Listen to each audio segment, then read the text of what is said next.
Want to achieve network marketing success? Then you're in the right company. Hello, and welcome to Leave Nothing to Chance, hosted by networking marketing giant John Solider. Learn everything you need to know about the network marketing space from somebody who's actually done it. Join us every week for front row seats as we feature some of the finest and most successful personalities in network marketing. Leave nothing to chance. Join us now.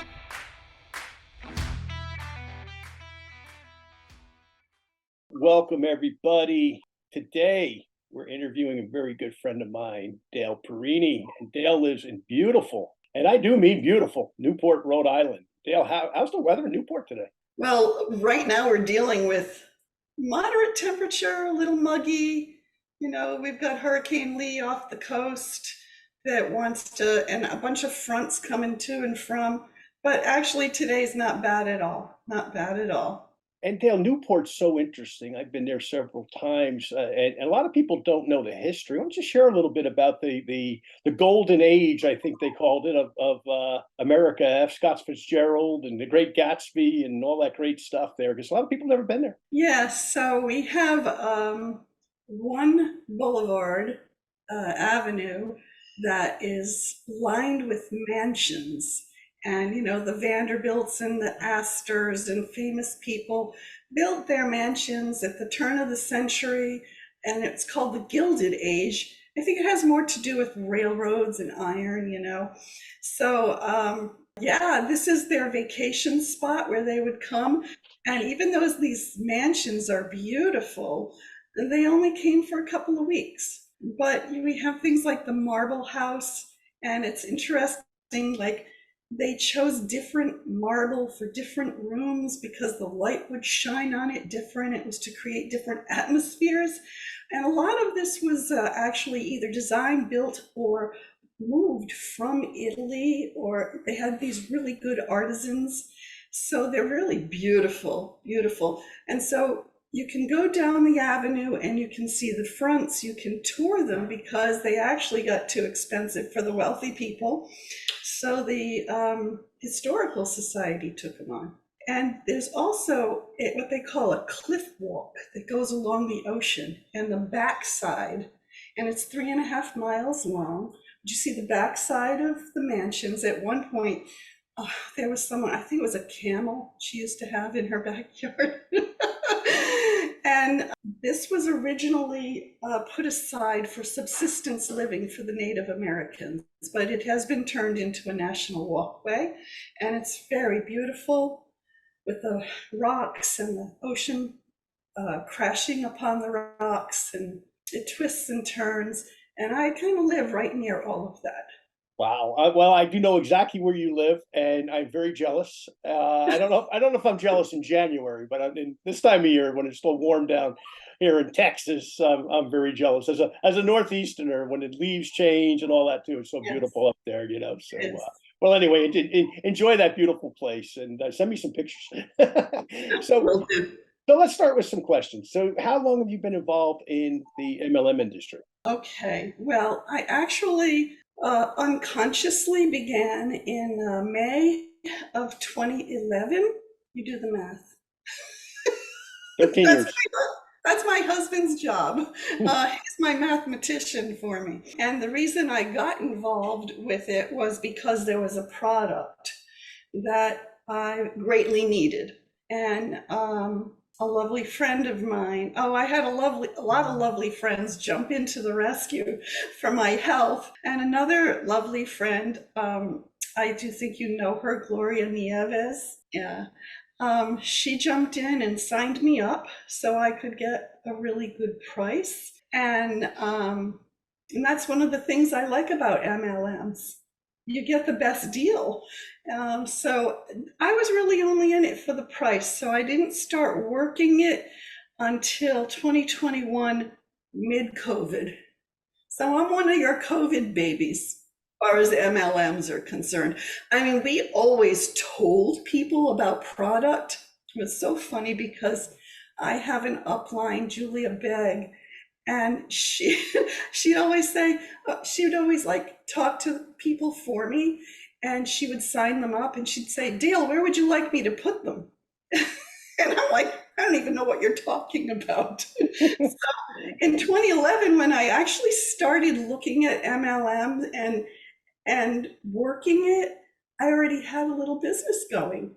And it was already covering the cost of my product that I needed. And now I could expand beyond that. Great, great. And prior to MLM, I know you've been very involved in ministry over the years, and I think you and Lou are newly retired, if I'm not mistaken, from ministry. But you traveled all over the United States, I believe. I mean, how many places did you live, and what was your favorite if you had to pick one besides the current one, which we already talked about? Okay. It's interesting. Yes, we did travel many places. We started off in Georgia, Alabama, so we had the foothills of the Smoky Mountains. And then we went over to Arkansas, northwest Georgia to northwest Arkansas. We had the Boston Mountains over there. And then we had central Arkansas. I touched a little bit of Oklahoma, so you get a lot of the Native American experience. You also get the old cowboys experience with the hanging judge and, people who knew him, and you get all these interesting experiences. And we had hot springs with wonderful, healthy water there. And then from there, we went to the Great Northwest, which was Alaska and the Yukon Territory. Our assignment took us all over the entire state of Alaska and into the Yukon. And that was a wonderful experience.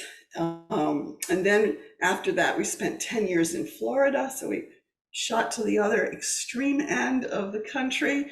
And then after that, we got assigned to just outside of the Seattle area. And of course, we had wonderful national parks there and mountains. And yeah, it was all wonderful. But what is my favorite?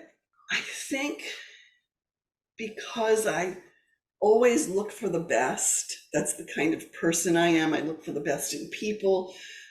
Of course, my friends were always the best, and I loved them to death. But my assignments were always super, super cool. But I think the envy of everyone was Alaska. Yeah, and it does get cold, but you learn how to deal with it. You learn how to have cleats. You make it an adventure. And I kind of like adventure. I'm an adventure person. And I like to climb mountains and go backpacking. And you do it in the winter, and you go in ice caves, and you're riding your four-wheelers. And yeah, it was just a lot of fun. Sounds amazing, amazing. Oh, and we had fish wheels. So anybody who's into fish, we did four-wheeling in a gold mine area while this fish wheel was catching salmon for us. Wow. And then we came back. I wasn't eating salmon because I've always been into strict vegetarian diet, but I would make people their sushis and stuff like that. I would eat a vegetarian sushi, but it was fun. So what would you say the favorite was? Alaska?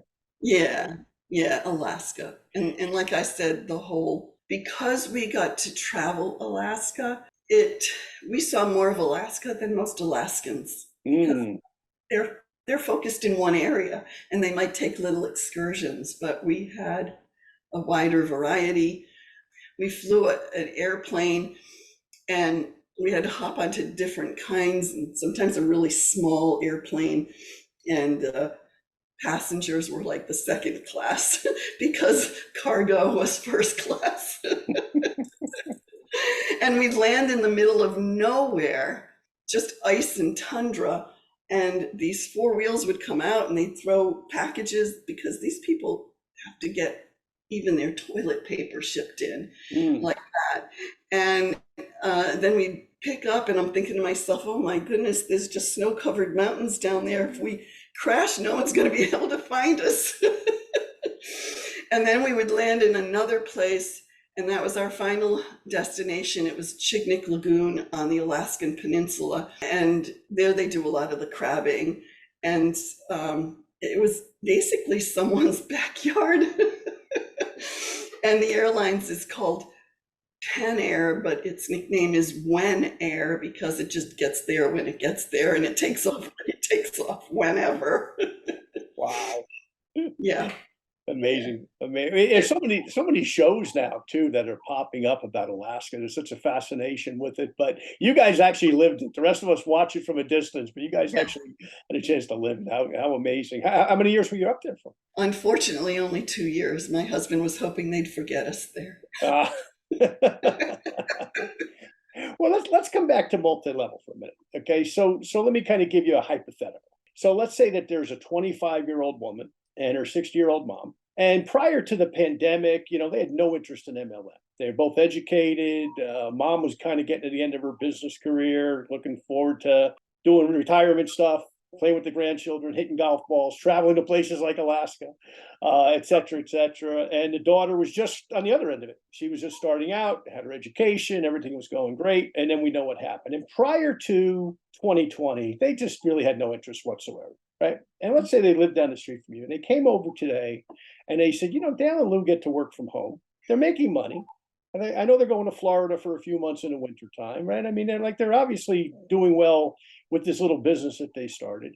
Maybe we should find out what they're doing. And because things have changed, right? And you made a great point a few minutes ago, right? You really got started with your business prior to 2020, but all of a sudden you had the time, you were home, and all of a sudden there was these things called Zoom calls and WhatsApp and all these other technologies that popped up that for people like you and I had to go, how do we use this stuff, right? Because we're a little past the time where these things were taught in school. And anyway, having said that, they decide today, hey, Dale and Lou's car's in the driveway. We're going to go down and knock on the door. What would you advise that 25-year-old and that 60-year-old to look at the MLM, sometimes called the direct selling industry, whether it's with your company, whether it's with another company, but now they're open-minded to it because all these other factors that have happened? What would your advice be to them separately and together? Well, I really think that's a great question because we've all heard this is the new norm. I really despise that. I am not going to get used to anything, and I am going to let people know I'm not accepting it, but it is the new norm. And, mom wants to retire, and all of a sudden retirement isn't going to be as comfortable because this is the new norm. Things have exploded in prices, and you just can't buy as much and get by with as much as you could or thought you could. And as far as the daughter, the same thing. These kids are coming home burdened with their bills from college, and they're not getting it any easier, and jobs are a little harder, and nobody wants to pay them. They're just not getting paid well. Mom has the experience with people and circumstances, so we can say she has a little wisdom, and she has empathy as a mom, and she has insights to offer. She has business ethics that she's developed over the years. She knows about personal growth. She knows how to improve on her personality, and she knows about profits and expenses. The daughter, on the other hand, may not have all that experience, but she can appreciate her mom, and maybe she wants to get ready for a family, marriage. She has that college debt. She worries that things are getting tighter financially, and she needs a side gig. They both need a side gig, but the world isn't safe enough to drive Uber for a woman anymore. So the daughter knows things like how to work a Zoom account. She knows what WhatsApp is. Though it was funny, I was in the hospital and someone was saying, yeah, she uses stuff like WhatsApp. I don't even know what that is. Oh, that's what people from other countries use. And I laughed. we use WhatsApp 25 times a day. And I was blessed to know that how to use Zoom because my congregation, my organization started using it immediately. So we didn't miss a beat when it came to our spirituality. I do catch on very easily with certain things. I find that a lot of people don't know how to use certain programs. And so that's where the daughter comes in.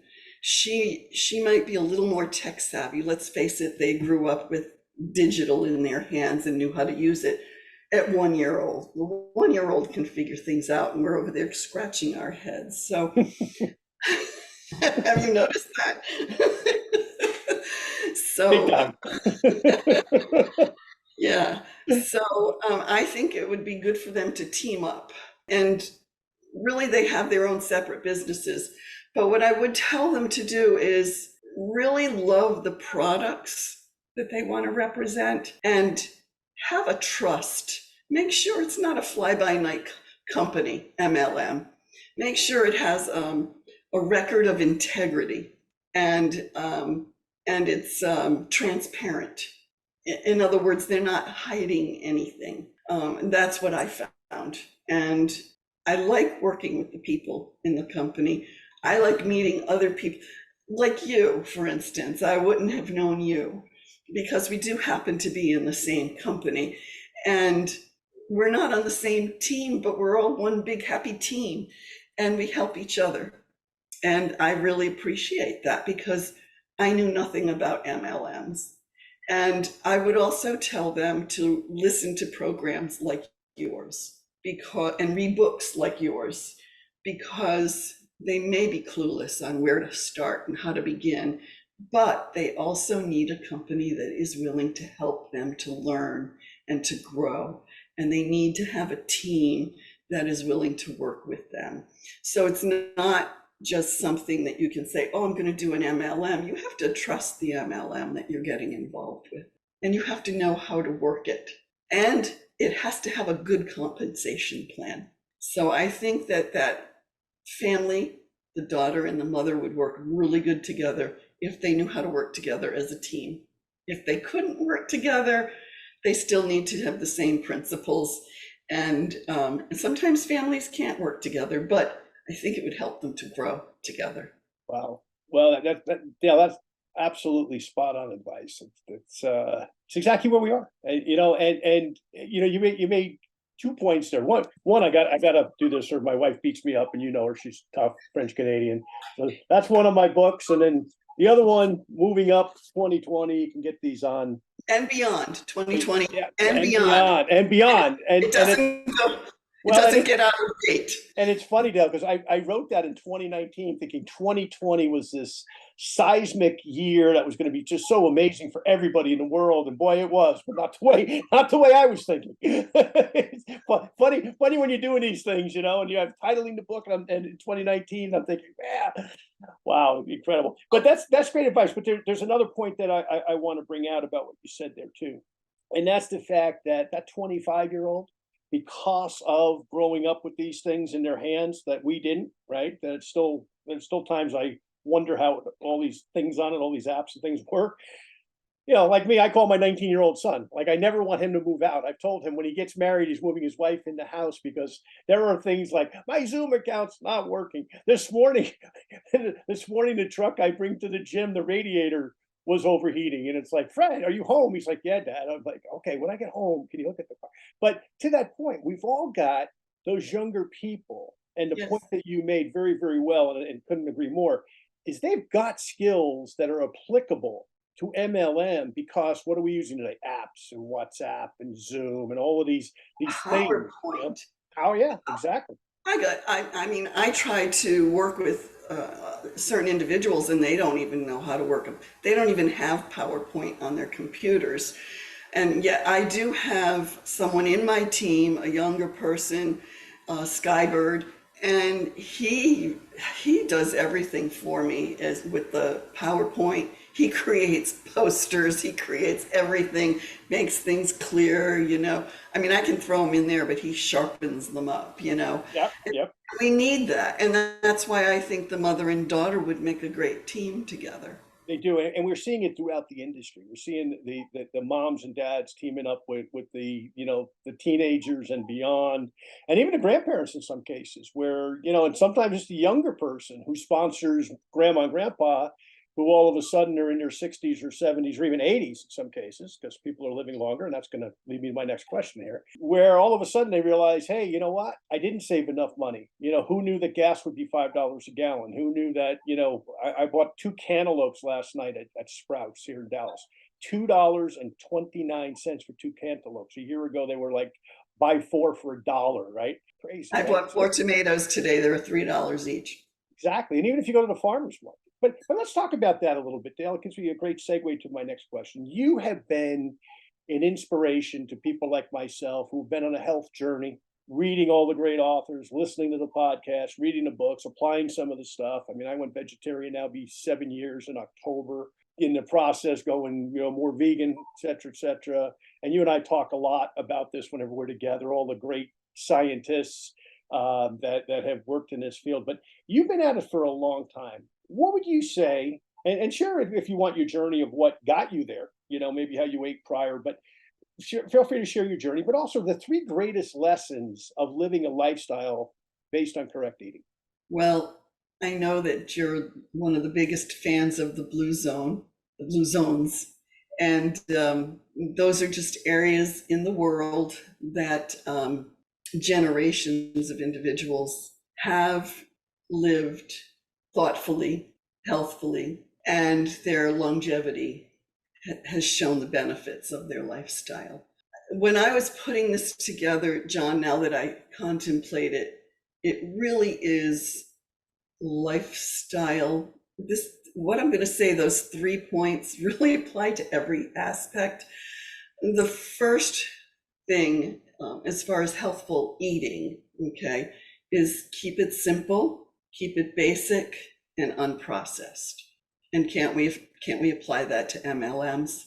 Keep it simple, basic and unprocessed. Just be yourself, okay? When I say keep it simple, you can go all out and elaborate with strict vegetarian eating, but most Italian good meals or recipes don't have more than 4 ingredients, and it's probably olive oil, basil, garlic, and then your main ingredient, and they toss it all together and it makes this delicious meal. So keep it simple. Don't go too crazy, though you can do great Moroccan dishes and curries and things like that. Be consistent by being thoughtfully prepared. Okay, so I'm going to go out to eat somewhere, to a wedding. I know they're not going to have much for me to choose from. I either bring something with me, and I don't want to be rude about it, but sometimes I do eat before I go. So you have to be thoughtful. If you're going to be on the road, have a bag packed with some things in it, even if you're just munching on a red pepper. You just have to think ahead. But being consistent and be thoughtfully prepared, that's life, isn't it? That's MLMs. And the third thing is have the right attitude. So be gracious and be grateful. So one of the things that I have found for a lot of people who choose to be different with their eating and their lifestyle is sometimes they get this little "I'm better than you" attitude. And that's not true. It's just that you choose to be different.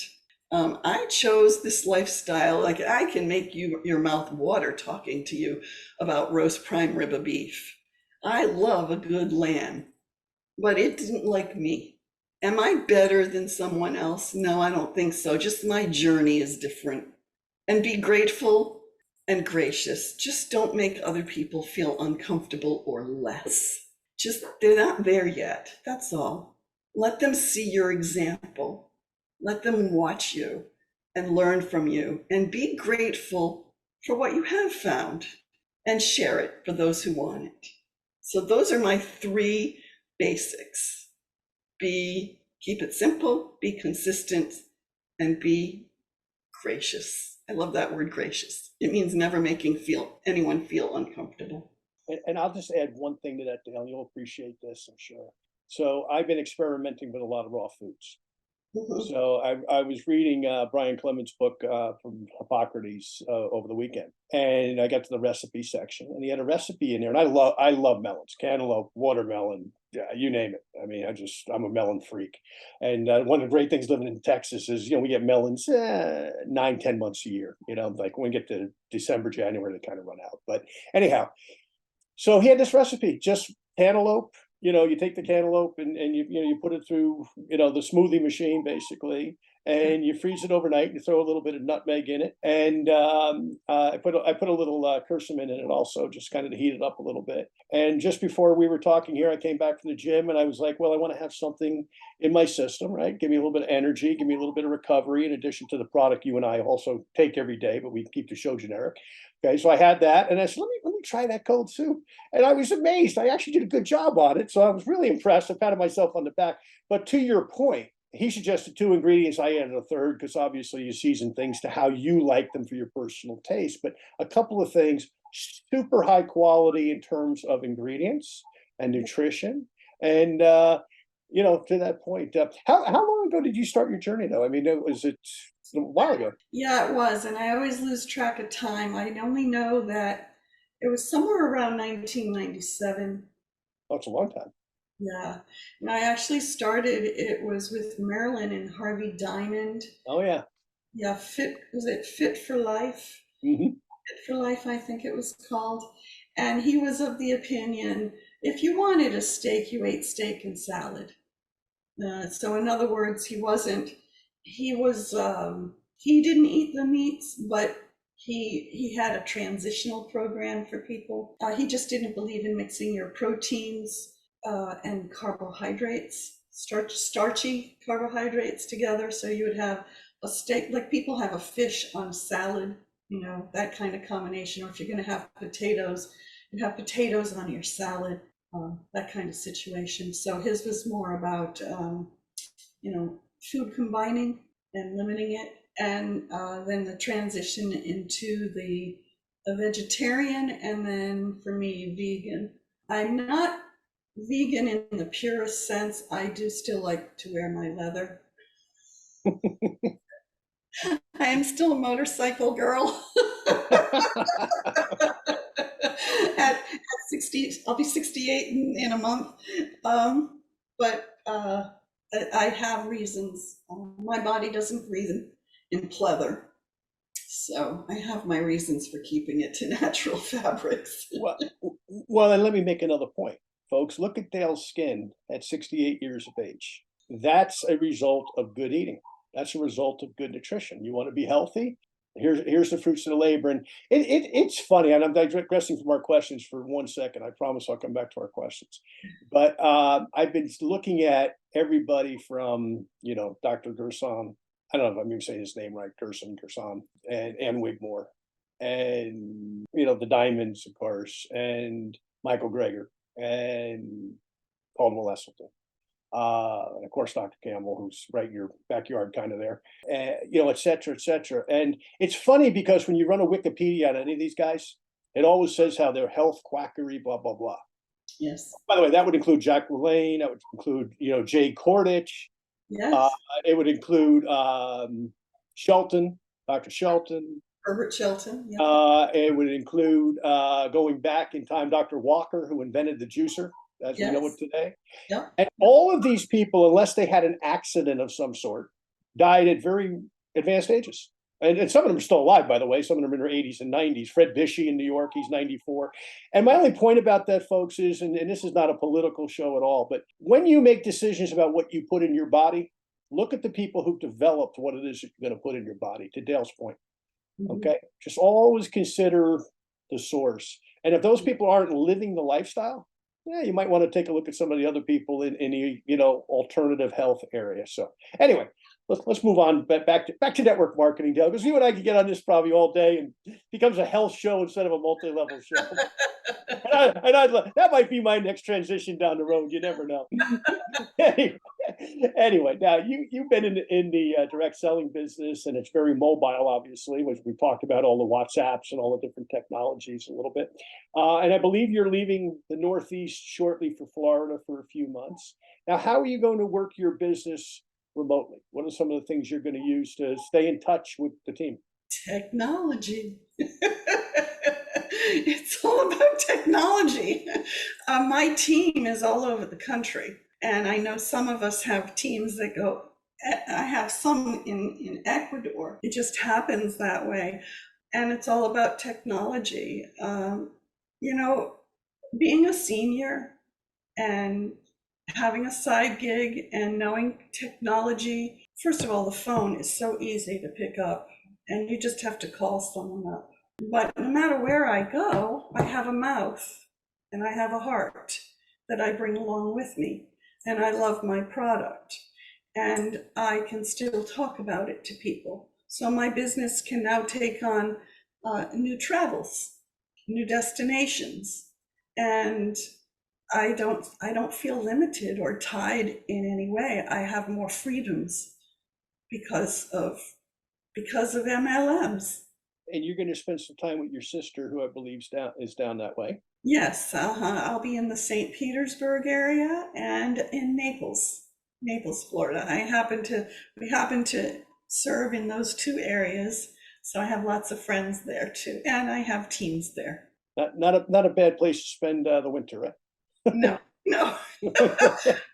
My husband and I wanted to settle down in Alaska, and I told him, I said, I don't have a problem, but 3 months of the year is going to be in Hawaii. But it just happened that we ended up in the Northeast here. And so we opted this year to spend some of our months down south. And to that point, what a great business. You can visit with family, right? Yeah. You can be with all the people that you care about in that part of the country for a couple of months. And then when it starts getting hot there, you go back to the Northeast and you enjoy the beautiful summers in Rhode Island. Yes, exactly. And so here's my final question, Dale. So you and Lou are now senior citizens, right? Yeah. And I can say that because I'm one now too, unfortunately. I never thought I'd get there, but I did. I'm not happy about it, but then again, I'm happier I got there than I didn't. Anyway, it's another story. Why should our fellow senior citizens consider MLM in the new gig economy? They've worked hard all their lives. And although MLM depends on how much you want to put into it, you are your own boss. You put into it what you want to. You set the time aside that you want to. It's a very, very small investment to make. You have wisdom. You can use that wisdom, and you should be proud of that wisdom, that gray hair that you've got.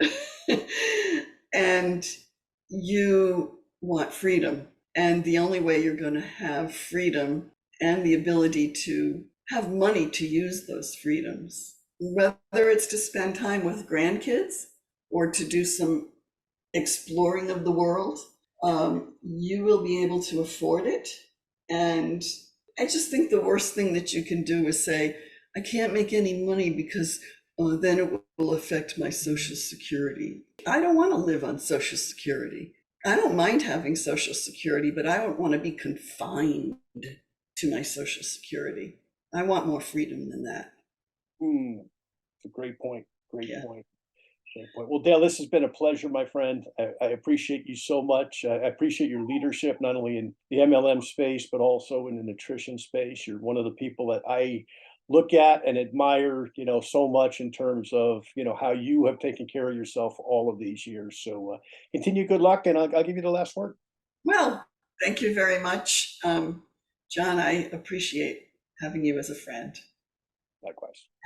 And you've also helped build my confidence. So I'm a person that I do all these things, but I don't have confidence, and you've helped me there too. So that's part of the personal growth that comes with MLMs. Thank you. Thank you for having me. Okay, hang on 1 second here, and we'll just give you a couple updates, and I'll let you run. Thank you for listening to this week's episode of Leave Nothing to Chance. If you want to know more about what it takes to succeed in the network marketing space, join us again next week for another amazing episode. For additional resources and to connect with John Solider, visit leavingnothingtochance.com. Don't forget to leave a review, and we'll see you next time.